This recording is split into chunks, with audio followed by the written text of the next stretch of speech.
My name is Nan Gill, and you're watching Empowering Women Everywhere. And today our host is Nancy Schneider. She's an attorney in Washingtonville, New York, but she has a whole history of things that she's done before and things that she's working on now. So we're here to talk to her. Hello, Nancy. Hi. Before, during, and after, I think it is. Yes, it's called Before, During, and After. Yeah. So she actually is a graduate of the Rhode Island, University of Rhode Island. And then she got her master's in education at New Paltz, and then decided to go to Pace Law School. And she graduated with her Juris Doctor. Yes, I did. Back in... we have 1982, I think. Yeah. Yeah. And then I met you shortly after that. That's right. Yeah. I think we both started working in our jobs about that time. Right, because I started the title company in '84. Yeah, and I was your first client. Yes, she was. When no one else would see me, Nancy saw me. Not true. I mean, not true that I didn't see her. I saw her, but that wasn't her first client. Oh, okay. So at any rate, so what made you decide to go to law school? Well, actually, I went to get my master's in environmental education because I felt that the further away that you get from Earth, the less you respect it. And I wanted to be able to teach children the value of the environment. Mm-hmm. And I did graduate, and I learned some wonderful things. And then when I tried to get a job in the environment as a teacher, a lot of the funding had dropped, and I couldn't really get a successful job. So I said, why don't I just go to law school, which was a fool's comment. But I did. I applied to law school, and I got in. I actually got a phone call the day before school started. And I went to Pace, and I took as many environmental courses as I could, because then I thought, well, if I can work in the law, I can help even more people. Right, exactly. It expanded your ability to make a difference. Right. So I started off as a regular practitioner in law, but I put it out that I could do environmental things. But during those years, almost everything, unless you work for a corporation, almost everything was grassroots. And what grassroots group has a lot of money when they're starting up. Right. But I did a lot of volunteer work. I worked on the Wallkill Valley Land Conservancy. I was a founding member of a lot of the boards on the Orange County Trust, as I said, the Wallkill River Land Conservancy or Land Trust, and then there was another one, the Orange County, It must be here.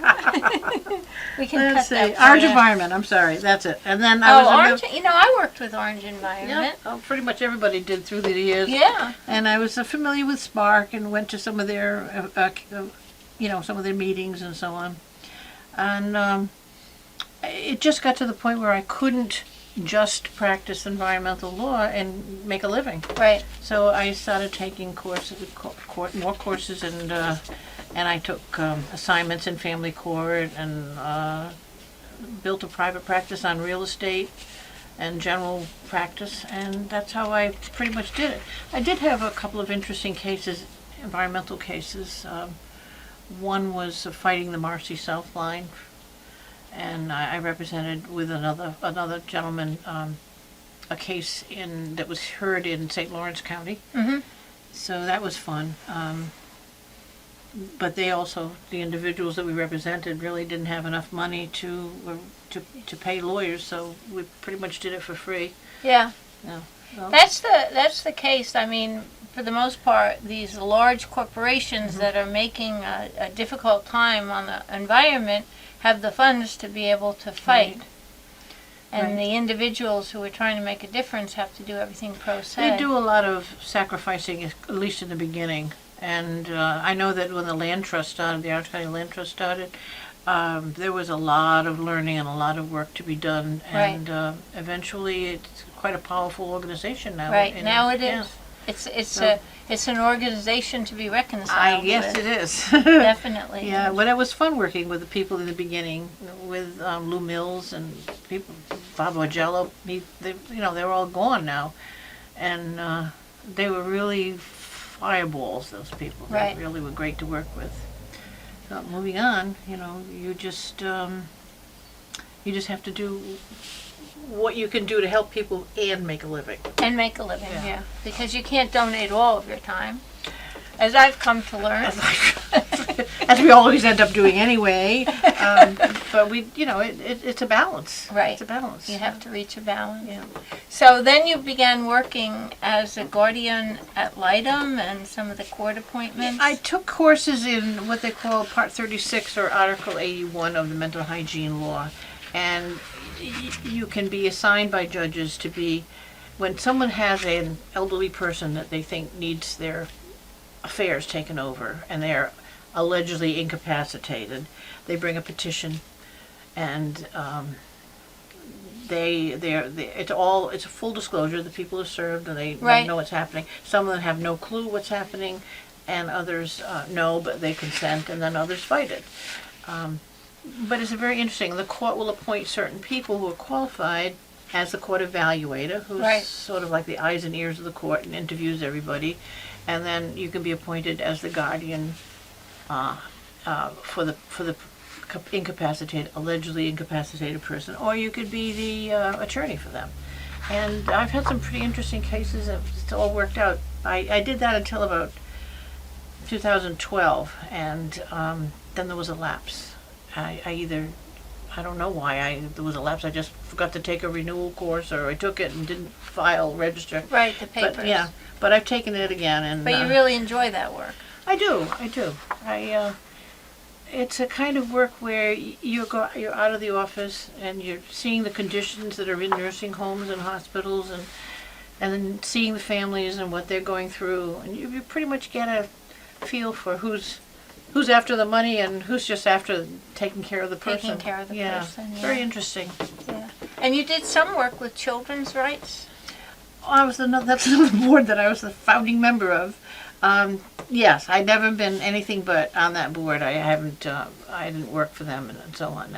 But you were the founding member? One of them. I was a board member, yeah. That was quite a while ago. Uh-huh. And the reason that organization was formed, because legal aid, who represents families and so Right. on, if they've already represented one member of a family, they can't then represent another member. Uh-huh. And children were being left out.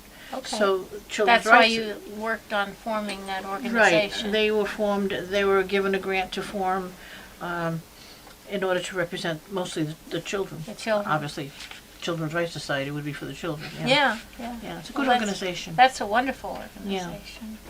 Definitely. Yep. And now you're getting back to doing that, the guardian at Lytton work. I did. I took a course and the procedure is that you take the refresher course or the course, and you get a certificate that you've taken it, and then you file the certificate, and then you get on a list that the judges who do this kind of work receive. I guess all the judges get master lists, and Of who's now available. Yeah, Okay. I'm now on that list, and also as referee, which I've kind of done all the way through. So Right. I'm back on the referee list too. So you do a lot of pro bono work through the courts as well for representing? Well, everybody is assigned to do pro bono work, especially matrimonials, and you end up, when you're doing family court work, you very often, I do anyway, I listen to the situation. I decide whether I should give a reduced, matter of fact, that leads into another subject. When I was working for the Kinship Navigator, my job was to get attorneys together, or it was my incentive was to get attorneys together and volunteer to either reduce their rates to represent grandparents, Uh-huh. I had a list of quite a number of attorneys. It was during a process which my position was funded by a grant, and that was a good time. we got a lot of things done, and a lot of grandparents we helped, and so on. And I believe that Cornell Cooperative Extension, the RAP program, Right. Relatives as Parents program, is still maintaining a list of attorneys that'll do things for reduced rates. Yep. I was just speaking with Lucy Joyce the other Oh, day. sure. And she Oh, was sure. telling me that that's one of her best programs. Good for her. She's great. Yes. Gosh. Amazing. Yeah, so how long have we all known each other? Amazing. Well, I knew Lucy from the environmental stuff Right. originally. Yeah. Yeah, because she was working with BOCES. Right, and now she's got a good job at Cornell. Yep. Yeah. Yep, definitely. Yep. And you also are working, what I wanted to ask you, in all of the different areas, what's your favorite area to work in? I know you do real estate closings, you do divorce, and you also do mediation. Some mediation now. No, Yeah. I did it quite intensively for a while at the Aaron Sullivan Putnam, Mediation? I guess it was. I don't remember the mediation, which it was, but it was Orange County. I did divorce mediation for quite a while, and that sort of ran its course, and I do an occasional personal mediation. Right. But I was trained in 1986 for the first community dispute resolution. We used to mediate out of the Newburgh Police Department. Uh-huh. And one neighbor makes too much noise with his trash cans, or somebody uses somebody else's trash cans, or they throw their cigarette butts onto that kind of thing. But most of them were in Newburgh, and they were neighborhood disputes. Sometimes they led to violence, and if the police thought that they could be worked on, they were very happy to send them to us. Right. So we had some interesting cases there. That was fun. So mediation as opposed to litigation, or as opposed to throwing things at each other. Yes. All of the above. Throwing things usually comes first. Yeah. And then, so rather than go to court and litigate and have to pay for all kinds of court costs and everything, Yep. there's a mediation board in Orange County, Yep. and you can go It's the and Dispute meet- Resolution Center. Dispute It's here in Resolution Goshen, Center, right. right here in Goshen. Yep. And Yep. they do great work. They do good work. They have. They branched out. They do all kinds of different, not just for divorce. They do community. I think they do corporate now, and I don't know if they've ever touched environmental, but I know that they have a number of programs. And Donna Ramlow is now the head of the. Right. Roz used to be. Roz Magnuson was. Yes, she Yeah. was great. She got it started. She and Richard Mandel. Richard Mandel was the first. Matter of fact, he's the one that trained me in 1986 on the community dispute Right. resolution. So I've known Richard also for a long time. So in all the areas that you've worked in, what's your favorite area? Hard to say. My love is the environment. I can't really work in it, so I inform myself as much as I can, and Right. I pass the word as much as I can. Also, holistic healing and natural foods and so on. That's all a avocation, not a vocation. Right. The vocation would be I love real estate.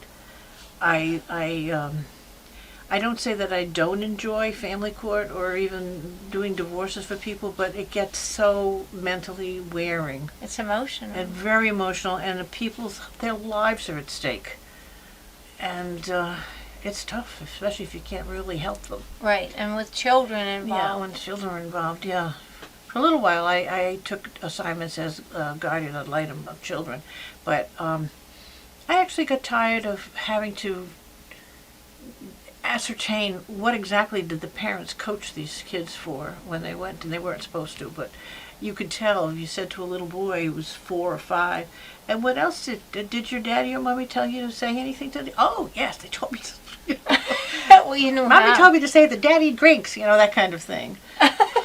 So I got tired of that. I did. You like honesty and truth. I just like to be straightforward. Yeah. Yeah. So that's it. And Yeah. right now, the most recent thing that I'm involved in, I'm off these committees. They've run their course. And now I'm very involved in the Moffett Library, which Uh-huh. is restoring. They have a huge bond that they floated and succeeded through the Washingtonville School District. They're expanding the library because the library was ruined during the 2012 hurricanes. Oh, I didn't know that. Yes, and all of their electronic and gear were in the basement, and the whole library, and a lot of storage, and the whole library was gutted. And the building still stands. Right. And we're renovating the new building, and we're putting an extension on. It'll be fantastic. There'll be a whole big meeting room. There'll be a drive-through checkout or a check-in. There'll be a children's room, a glass in, and the renditions of the architect's renditions are blow your mind. They're wonderful. So is the Moffett Library operating now? It is, but it's in a building on Route 208, which is owned by Advanced Testing. And they had built this building for themselves. They own the building behind it, and they had built this building for themselves to move into. And they graciously rented the whole building and let it be renovated to suit a library. Temporary quarters, but it's been a few years now, obviously, since 2012. Right. And the library's operating out of there, and they'll move Now back. you're on the board, right? I'm a trustee, yeah. You're a trustee board, in yeah. the library. I'm the, you don't laugh, I'm the fiscal officer. Why would I laugh? I don't know, but it's for a girl with a home ec degree. I have 3 advanced degrees in education. I don't think a math course entered into any of those. Okay. But But it's you can amazing. watch the money. It's amazing how you pick up things, and because the people there are so smart and know so much that my job is really to just check on things and make sure things make sense to and even if it makes sense to me, then it's got to make sense to the other board members, right? Right. Well, that's so good. yeah, but I work with the bookkeeper and the director, Carol McCrossin, and Maria Soltis is the bookkeeper, and it's a great board, and they're dedicated people. The work that they're putting into the new building is just amazing. Right. And you get caught up in the enthusiasm. Now they have a program coming up about authors luncheon or something. The Friends of the Moffett Library, FOML, every year as a fundraiser, invites published authors, to speak to people who buy tickets to come for lunch. And for the last 2 years, we've had it at Round Hill House. We have about 85 people attend. We've had the gentleman that wrote American Sniper, which I cannot remember his name of, I'm sorry. He lives in Warwick. And we've had some great authors come in, very entertaining, very interesting people. The whole idea of it is they bring books, or we buy some books from their publishers, and they're all for sale. Right. And then they are our speakers, and we have a great luncheon because Round Hill House is a very nice place. Now, if somebody was interested in perhaps going, it's going to be in April. It'll be Of April 20 8th. Of this year, which is Sure. 2016. Yep. But you have it every year, so Yes. if somebody's watching this program in 2017, Buy you'll your have it. You can go also. Yeah. So, and what's the website for the library? Well, it's Moffett Library. Let's see. It's under the RCLS, Ramapo Catskill Library System. Uh-huh. And if you just type in or Google Moffett Library, It'll come right it'll up. come up. Yeah. I don't know. It's .org. I don't know what it exactly is, but you can get tickets. I don't know if you get tickets there. You can get tickets at the Moffett Library, or you can call and find out how many there are available, because they do go pretty fast. We're looking for sponsors. We're looking for people who, give a donation, have their name in the program. Mm-hmm. It's a fun day, and everyone that I've ever brought has come back ever since. And I'm going to get a little table together of my own now. Good. So it's nice. It's a good group of people, and what a benefit. Books. Right. How can you go wrong? Yeah. Yeah. Well, that's the thing. If you get involved in an activity that's making it better, everything on the planet better, like the library is doing, then the people that you get involved with are a certain quality of people, and it's just really, you meet new friends and have a great time. I met some new people that I'm astounded by their talent and their ability to just organize and stay on top of things and their willingness to do it, because obviously we don't get paid for it. Right. And you know, I'm very pleased to be part of it. I'm lucky because I was appointed to fill in a position, and I'll have to run next time. Oh, okay. I'll have to be elected next time. So I think that's 4 or 5 years away, so I'm not too worried about it. But I like it a lot. Yeah. Speaking in terms of children's rights, and we're all familiar with what's happening with the refugee situation. What is your feeling about children and their rights, and what we should do as a nation regarding what's happening with the refugees and their children? You mean the Syrian refugees? Yeah. Well, it's not only Syrian. There's, refugees from many countries that are under stress and turmoil right now. Well, that's true. There are African countries with refugees and so on. The children are always in the middle. The children are always the ones that are hurt. That happens in divorce cases. That happens in family court. That's why everything is supposed to be in the best interest of the children. Right. But I think we still have to be cautious. And you're talking about allowing people to come into the United States, or I'm not anchor baby type speaking thing? about anything, but just about how you feel that this should be addressed. I mean, there's children that are drowning. There's there's children that are both parents are being killed. And they're left as orphans. And well, as far as there being orphans, obviously there should, I think, the World Organization and they should get together and parcel out orphans to homes. There are plenty of people who would like to have children. I unfortunately, I don't think orphans are the problem so much as the people that are trying to come in without paperwork, without any papers, and the vetting process is so serious. I know Trump said he wouldn't let anyone in for a while, and others say they have to vet them properly. And really, vetting is such an important thing, because how many people can escape through your borders and then just go underground? Well, we have that already. We have do. People underground. Yeah, we do. We don't even know. Absolutely. They talk about hearing chatter and so on, but it's a concern, and the United States is concerned with its own security. As far as the children go, I think the world is willing to help the children. There are many, many more people that were willing to help children than are willing to accept the adults. That's like the Mexican problem we have here. There are different formulas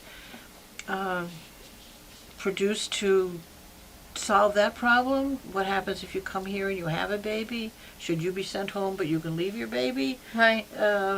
Should you be allowed to stay just because you had a baby in the United States, and so on? These are questions that are for people who are really knowledgeable to study it, but it's a major concern. The questions are for everyone, really. Right. Yeah. Do you have any idea how we should move forward? Respecting the rights of children and respecting the rights of those who have nothing. I mean, I know a lot of people, when they came to this country, they were refugees or they were immigrants.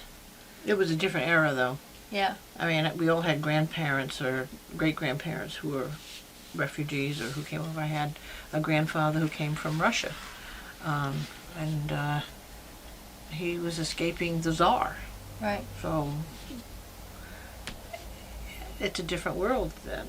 They never accused him of being a spy, but I can remember as a little child, he would get letters from Russia, and half the letters would be razored out. Anything that they thought might not be proper, you could hold it up, it looked like a paper doll.